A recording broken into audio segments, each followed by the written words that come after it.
এরপর আল্লাহ গুরুতর একটি বিষয় নিয়ে কথা বলেন। এই বিষয় নিয়ে কথা বলে আমি আমার কথা শেষ করতে চাচ্ছি। যদিও আরো অনেক কিছু নিয়ে কথা বলা যেত, কিন্তু এই বিষয়টিকে আল্লাহ এত বেশি গুরুত্ব দিয়েছেন যা বলার মতো নয়। ঠিক যেভাবে 3টা আয়াত রয়েছে শেষ বিচারের দিন নিয়ে, এখানে পাচ্ছি ওয়াল্লাযীনা হুম লিফুরুজিহিম হাফিজুন ইল্লা আলা আজওয়াজিহিম আও মা মালাকাত আইমানুহুম ফাইন্নাহুম গায়রু মালুমিন ফামান ইবতাগা ওয়ারাআ যালিকা ফাউলাইকা হুমুল আদুন। 3টি আয়াত একই বিষয় নিয়ে, আবারও একমাত্র অন্য আরেকটি বিষয় যা নিয়ে 3টি আয়াত এসেছে।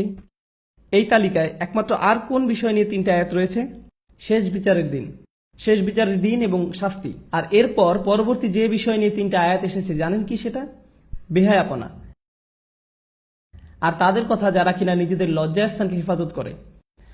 আমরা বর্তমানে বাস করছি চূড়ান্ত নির্লজ্জ এক পৃথিবীতে। এমন এক পৃথিবী যেখানে আপনার হাতের মুঠোফোন দিয়েই যে কোনো ওয়েবসাইট থেকে যে কোনো ভিডিও চালাতে পারেন অনায়াসে।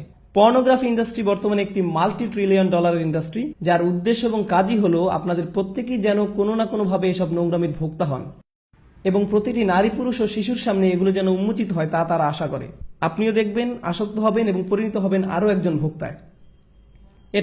এটাই হলো আমাদের সমাজকে দেওয়া পর্নোগ্রাফির উপহার। এটা তৈরি করছে অমানুষ, মানুষকে পরিণত করছে পশুতে, যৌন বিকারগ্রস্ত মানুষে। এবং আপনাদের মধ্যেই দুর্ভাগ্যক্রমে কারো কারো এই আসক্তি রয়েছে, এবং আপনারা এসব জঞ্জাল অনলাইনে দেখছেন। আপনারা দেখেন এবং নিজেদের বিভিন্ন মোবাইল ডিভাইসে এবং অ্যাপে সেভ করে রাখেন, এবং এই নিয়ে আপনাদের ভিতরে আর কোনো খারাপও লাগে না, কেননা আপনারা নিজেরাই মনে মনে নিজেদের জন্য এগুলোকে গ্রহণযোগ্য ধরে নিয়েছেন। হয়তো মাঝে মাঝে এ নিয়ে একটু অনুশোচনা হয়, কিন্তু আবারও আপনি ফিরে যান সেদিকে। আপনি ভাবছেন অন্তত আমি তো কারো ক্ষতি করছি না, অন্য কাউকে তো দেখাচ্ছি না, নিজেই দেখছি, এইটুকুই ঠিক আছে। কিন্তু জানেন আসলে কি হচ্ছে? ভেতরে ভেতরে আপনার আত্মা নিঃশেষ হয়ে যাচ্ছে, আপনার সালাত হয়ে গেছে অন্তঃসার শূন্য। সে সময় আপনি একটু চোখের পানি ফেলতে পারেন না, কেননা আপনার হৃদয়ে আল্লাহর ভয় এতটাই কমে গেছে। কারণ হলো ওই সমস্ত নোংরামি যা আপনি দেখে আসছেন তারই ফলাফল। এগুলো আপনাকে পরিণত করেছে একটা মানুষরূপী পশুতে, যার ফলে আপনি এখন আর স্বাভাবিকভাবে তাকাতেও পারেন না। যখন একজন নারী আপনার পাশ দিয়ে যায়, আপনি যেন দেখেন একটা মাংসপিণ্ড হেঁটে যাচ্ছে। আপনার দু চোখ সর্বদাই নিরীক্ষণ করে বেড়াচ্ছে প্রত্যেককে। সারাটাক্ষণ আপনি হাঁ করে তাকিয়ে থাকেন, চেয়ে থাকেন, চোখ নামিয়ে নিতে আপনার রীতিমতো কষ্ট হয়। যখন আপনি সাবওয়েতে কিংবা ক্যাম্পাসে অথবা যখন কর্মক্ষেত্রে নয়তো রাস্তা দিয়ে হেঁটে যাচ্ছেন, আপনি পারছেন না নিজেকে সংযত রাখতে। হয়তো একটা বিলবোর্ডের দিকে তাকালেন, আপনি দ্বিতীয়বার তাকান, তৃতীয়বার তাকান। এমন একটা সুযোগ আপনি হাতছাড়া করেন না যা দিয়ে আপনার অন্তরটা কলুষিত হয়। আপনি পরিপূর্ণভাবে একজন আসক্ত ব্যক্তি। তারপর কিনা আপনি আমাকে বলেন, ভাই নামাজে মনোযোগ আনবো কিভাবে? আপনি কোন দুনিয়া বাস করছেন? কোন জগতে আছেন আপনি? ভাইয়েরা আমার, বিশেষ করে ভাইদেরকেই বলছি, জানি কিছু বোনেরও এই সমস্যা রয়েছে। এটা অত্যন্ত দুঃখজনক বাস্তবতা। এটা একটা যুদ্ধ, এবং এই যুদ্ধ যে কোনো সামরিক যুদ্ধের চেয়েও ভয়ঙ্কর। এটি সেই যুদ্ধ যা কিনা ধ্বংস করে দিচ্ছে আমাদের অন্তরকে। এই জিনিস আমাদের ঘর পর্যন্ত প্রবেশের পথ করে নিচ্ছে, রাস্তা বানিয়ে নিচ্ছে।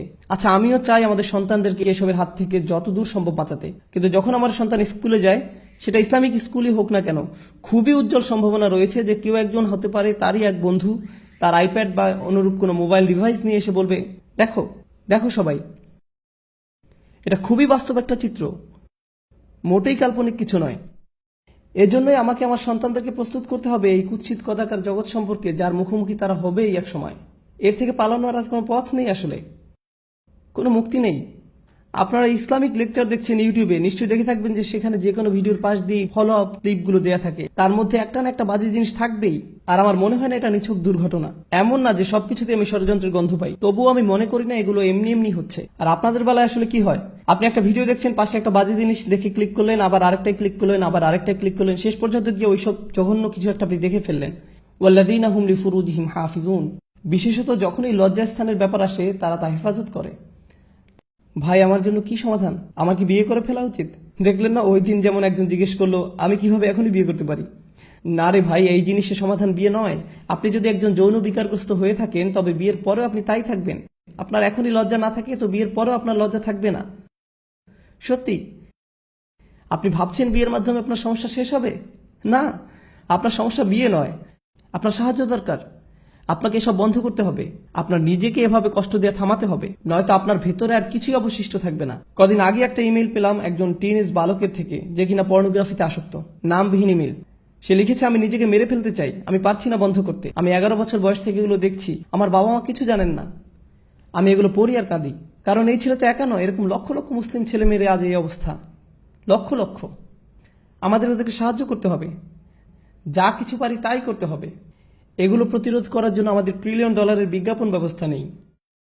আর এটাও আমার জন্য বলাটাও বাস্তবসম্মত হবে না যে এইসব ফেসবুক, ইউটিউব, টুইটার, ইন্টারনেট এসব হারাম। এটাই বাস্তবতা। এগুলো এখন অক্সিজেনের মতো একটা স্বাভাবিক ব্যাপার। আমরা শুধু যা করতে পারি তা হলো আমাদের তরুণদের সাথে এই বিষয়ে পরিপক্ক কথাবার্তা বলতে হবে এবং তাদের শেখাতে হবে কিভাবে এইসব জিনিসকে মোকাবেলা করতে হয়, এগুলোর ফাঁদে না পড়ে।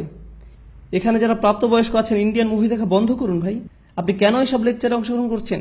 কথা বলছেন সালাত নিয়ে, সালাতের গুরুত্ব নিয়ে, অথচ নিজেদের সংযম ধরে রাখতে পারছেন না। মা, মেয়ে, স্বামী, স্ত্রী, বোনেরা মিলে একসাথে যা ইচ্ছা দেখছেন, কি না দেখছেন।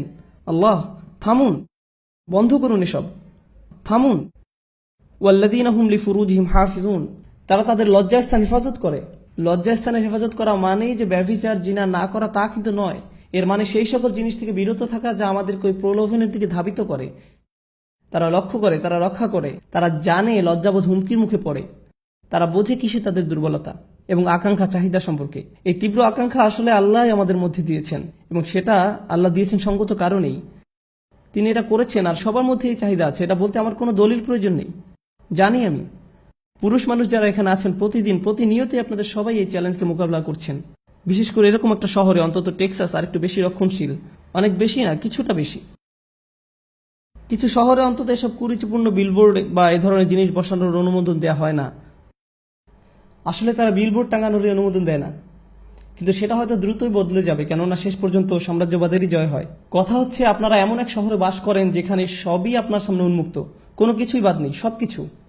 আর আপনাদের রীতিমতো মরণ যুদ্ধ করতে হয় নিজেদের বাঁচানোর জন্য।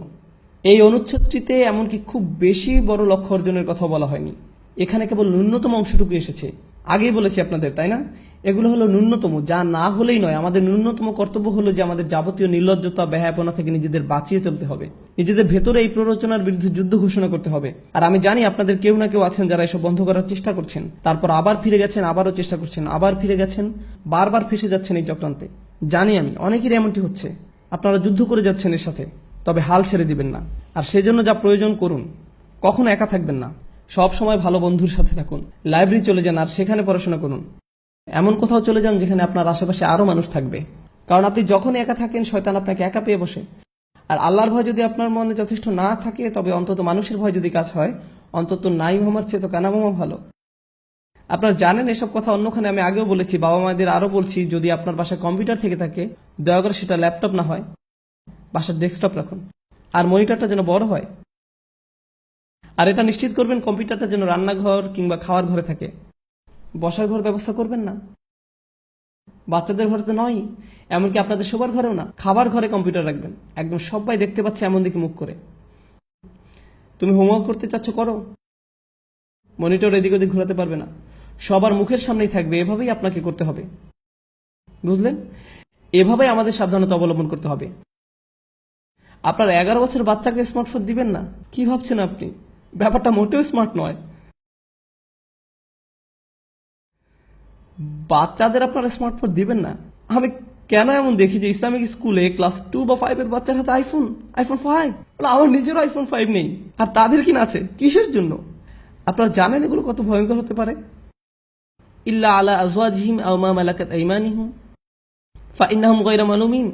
আর তাদের স্বামী স্ত্রী ব্যতীত, তাদের অধিকারভুক্ত দাসী ব্যতীত, সেক্ষেত্রে সংযত না হলে দোষের কিছু নেই।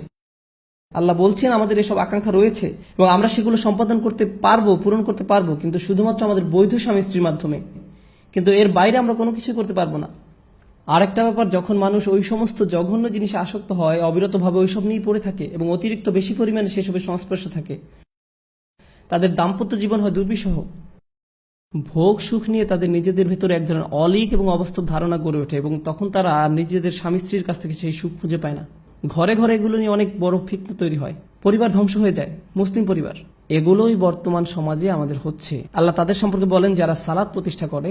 তিনি বলেন, আমি বর্ণনা করছি যারা সালাত বা নামাজ প্রতিষ্ঠা করে, এগুলো হচ্ছে মৌসুফ আল মুসল্লিন, সালাত প্রতিষ্ঠাকারীর বৈশিষ্ট্য।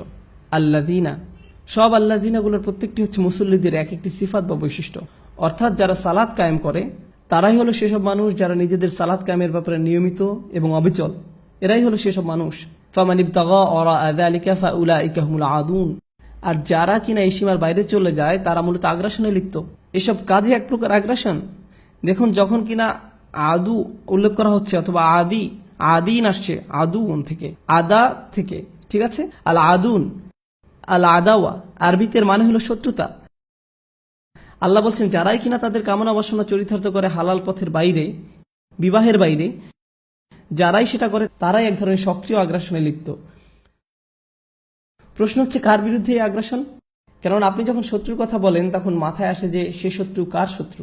যদি তারা শত্রুতে পরিণত হয় তাহলে কাদের জন্য শত্রু? আল্লাহ সেটা বলেননি, উল্লেখ করেনি কোন মাফউল বিহি কিংবা কোন জার মাজরুর। এর মানে কি হতে পারে জানেন? তারা তাদের নিজেদের শত্রু, তাদের পরিবারের শত্রু, তারা এমনকি আল্লাহর দেয়া শিক্ষার বিরুদ্ধেও শত্রুতায় লিপ্ত। বুঝতে পেরেছেন? এরাই হলো এই ধরনের মানুষ। আপনার আর আমার সবচেয়ে যে গুরুত্বপূর্ণ সম্পদ তা হলো আমাদের অন্তর, আমাদের হৃদয়। আর এই নির্লজ্জতা আমাদের অন্তরটাকে ধ্বংস করে দেয়, নিশ্চিহ্ন করে দেয়। সবচেয়ে মূল্যবান যে জিনিসটিকে আমাদের সুরক্ষিত রাখতে হবে তা হলো আমাদের ঈমান। আর এই সব নোংরা জিনিসগুলো আমাদের ঈমানকে নষ্ট করে দিচ্ছে, আপনাদের ঈমানকে দুমড়ে মুচড়ে ছিঁড়ে ফেলছে। এরকম হতে দিয়েন না আপনারা আপনাদের সাথে, ঘটতে দিয়েন না এমনটা নিজের সাথে। আর আমি খালি আপনার মুখের কথা শোনাতেই পারবো, আপনাকে দিয়ে কোনো কিছু বন্ধ করতে আমি পারবো না। সেটা আপনার নিজেরই নিজেকে করতে হবে।